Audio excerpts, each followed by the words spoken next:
ও লতার মা তোমার লতা কথা শুনে না, যাত্রা লাগে হেরেম করে আমায় চিনে না। লতা স্কুলে যাইব, লতা বারান্দায় আইব, লতা রে দেখাই আমার হরণ জুড়াইব। সবই ঠিক ছিল, হ্যাঁ, কিন্তু এমনিতে হারমোনিয়াম বাজাতে পারতেছ না, তার মধ্যে আবার তালি দিয়ে আবার বেশ করতেছো কেন? গান ঠিক ছিল, গান ঠিক ছিল। হেরাতে জানি স্যার, আমি বুঝুন না হেরে আর গলাতে হচ্ছে চমৎকার। কেন এই হারমোনিয়ামে হচ্ছে আপা কি হয়েছে ঠিকানা না, আমাকে সুর মিলে তো হার না ইয়েলে ধরে তালি দিলে সুরটা লাগে ঠিক থাকে, বুঝলি?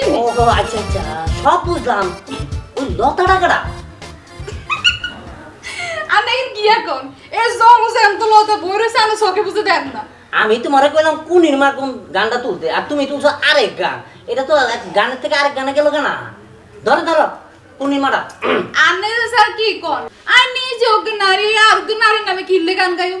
আর ইয়ে স্যার কি পুনিতুন কি লতার নামটা কি খারাপ নেই? কত সুন্দর একটা নাম লতা। বাবা রে বাবা, শিল্পী ওরা কি তুই ছিলাস? হ্যাঁ, আর হিট শিল্পী হলে তো কত মাইয়া চুল সিরাজ রে করবা আল্লাহ জানে। আচ্ছা ঠিক আছে, এটা শুরু করো।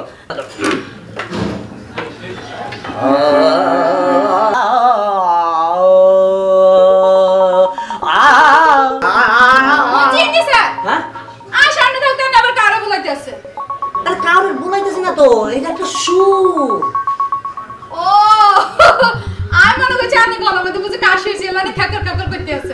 না রে ভাই, এটা মানে সুর, গলা থেকে সুর বের করার একটা স্টাইল।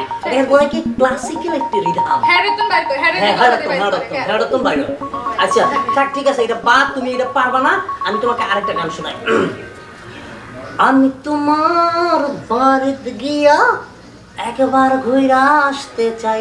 আয় এনে গাইতাম নাকি? হ্যাঁ, আমি তোমার বাড়িতে গিয়া একবার ঘুরে আসতে চাই।